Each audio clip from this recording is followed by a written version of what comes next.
Let's look at the introduction of the standard, and I've highlighted some text in blue here, and that text in blue gives the rationale behind 17025. Our standard is an attempt to have ISO 9001 organizations recognize the inherent acceptability of 17025, but there are still some significant differences between them. For example, ISO 9001 places the customer first.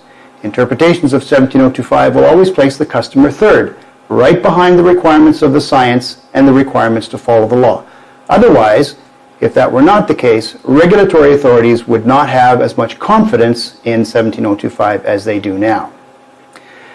The introduction of this standard makes it very clear what the standard is for. And just to read what it says, this document contains requirements for laboratories to enable them to demonstrate they operate competently and are able to generate technically valid results. This has been true of this standard since its version 5 revisions ago, which was ISO IEC Guide 25. Throughout our history of the standard, this focus has always been the case, and it has always been a standard that was aimed at providing tools to the laboratories to produce technically valid results. And it was always focused on those things, regardless of the testing science that actually governs the test.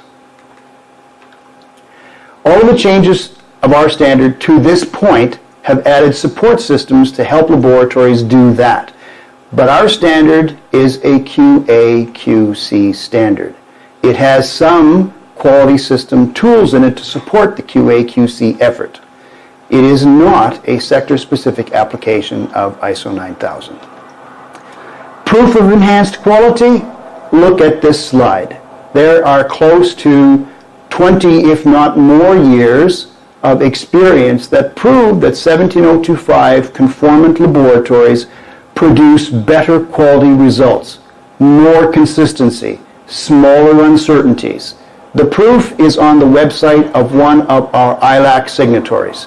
If you look at this slide, look at the URL at the bottom of the slide. Read the studies. From March 2003, this accreditation body has published the results of performance of laboratories accredited and not accredited for all the tests which are on their scope of accreditation. If you see the difference, you will understand why 17025 is so important as a QA/QC standard. The ability for labs to produce more precise results and achieve better PT scores is proven with the use of 17025. From the introduction, this standard now makes use of common terms to indicate the necessity of the requirement. Shall, should, may, and can. These all have different connotations when it comes to the necessity of a requirement. As for interpretations, Casco has previously created committees to allow people from within Casco to provide interpretations of the requirements. In our world, in the conformity assessment world, that work is generally done by ILAC, and it will probably continue that way. It's really up to those who recognize competence to determine how a requirement is interpreted, and that currently are the accreditation bodies and the national regulatory authorities that either call for it or deliver recognition of competence for it.